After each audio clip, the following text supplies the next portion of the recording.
Oi, professora. Nós somos o Uhum. Diogo. A gente vai apresentar o nosso trabalho sobre o tradutor binário. Basicamente, a primeira pergunta é por que a gente escolheu essa linguagem. A gente escolheu o Python pela familiaridade com a linguagem. Eu trabalho um pouco com Python, o Diogo também tem experiência. E Sim. aí, a segunda, informar as modificações e inclusões realizadas no código. A gente basicamente estudou esse código aqui, tanto que tem algumas coisas até parecidas com os tokens que vou mostrar um Tem pouco. o exemplo da calculadora, que é um dos únicos códigos de calculadores em Python.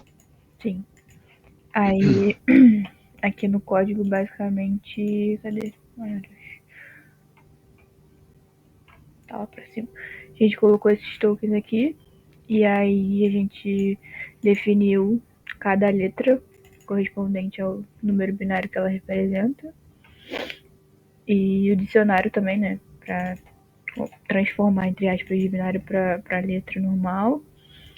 E aí o statement. Eu ia falar outra coisa, eu acho. Ah, não, era só isso mesmo.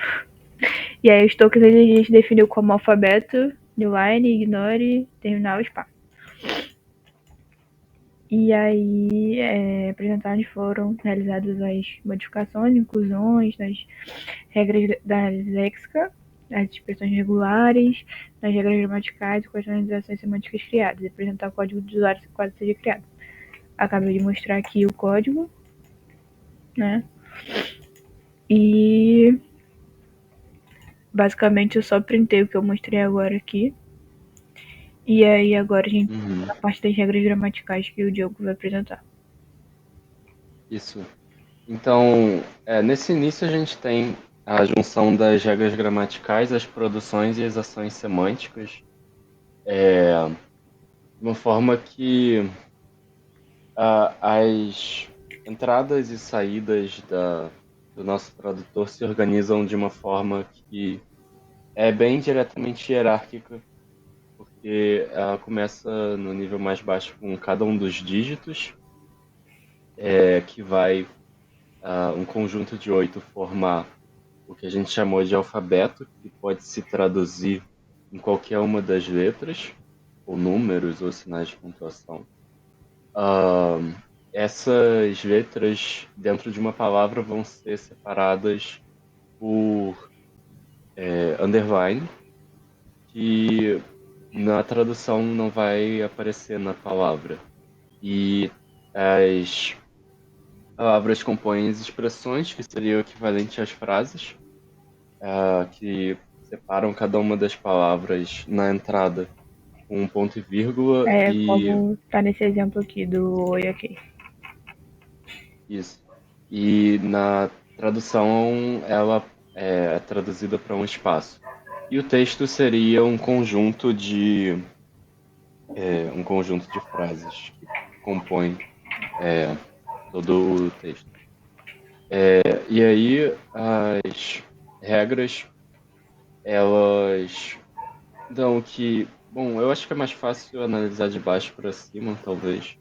Ah, Tem os dígitos que podem ser 0 ou 1, os dígitos binários que vão formar os bytes. E aí esses dígitos vão fazer parte do alfabeto, que vai poder gerar basicamente vários dígitos.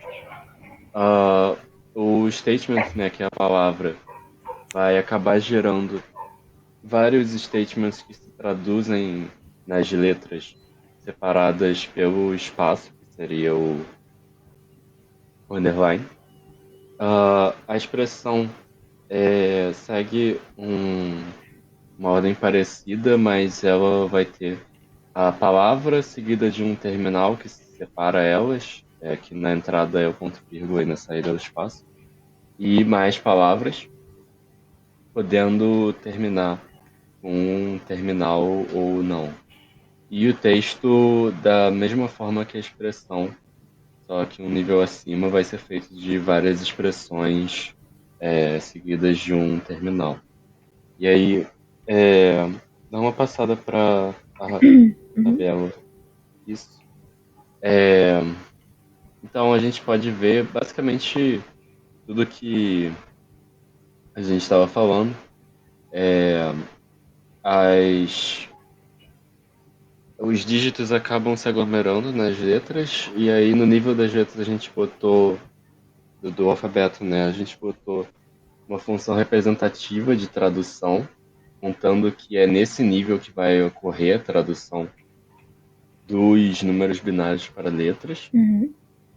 E aí as outras mudanças que a gente fez, basicamente, observar no E derivando em S, ponto vírgula é traduzido para um espaço, e o S derivando em S underline S deriva só no S1, S1 concatenado com S2, então esse underline é apagado e as duas letras são juntas. E esse underline S era antes a underline S, mas como a gente precisou fazer a tradução do S para o A, seria mais prático que essa tradução ocorresse em um nível só e não em dois. E caso o S derivasse em A underline S, a tradução teria que ser feita em duas produções diferentes. Agora, vamos dar uma olhada nas árvores. A gente fez um exemplo de traduzir a frase oi, ok, que como são duas palavras de duas letras cada uma, acabam dando quatro sequências de 8 dígitos. E por elas terem duas letras, cada uma tem um underline, e por serem duas palavras, estão sendo separadas pelo ponto e vírgula. Essas E aí foram na as árvore, palavras mais curtas que a gente achou. Foi mal. isso. É, basicamente fazer qualquer exemplo com palavras mais longas dariam numa árvore ainda maior do que a que já resultou.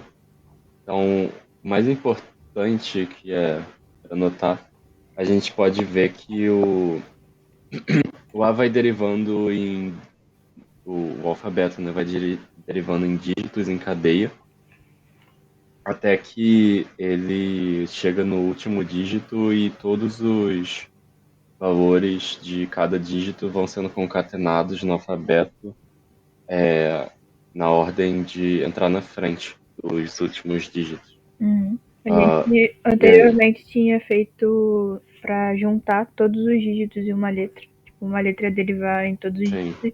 Só que aí não ia dar certo, conforme a senhora falou. isso a gente percebeu que tem como fazer até mesmo produções mais simples que são mais eficientes. Uhum. Ah, e aí, na árvore anotada, a gente vê bem graficamente esse acúmulo dos valores dos dígitos no alfabeto, principalmente, que estão acontecendo aí 4 vezes.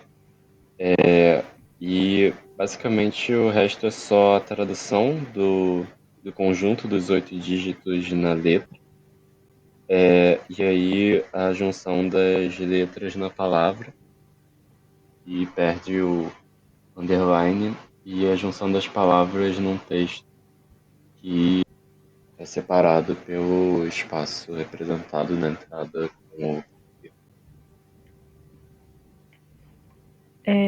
Vou apresentar o exemplo do oi aqui de novo no código.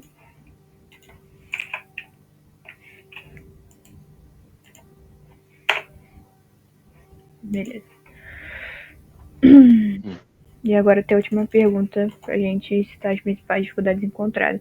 Como eu já tinha falado, acho que a nossa maior dificuldade foi realmente montar as árvores, as produções, na verdade, primeiro, e depois a árvore, por conta do tamanho das letras e das frases, e por isso que a gente não escolheu uma frase tão grande. Quer falar alguma coisa, Diego? uhum.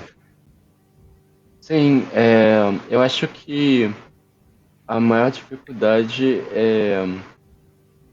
assim, foi a construção das produções e das árvores, é, mas até mesmo por ter uma diferença muito grande, mesmo tendo uma representação parecida,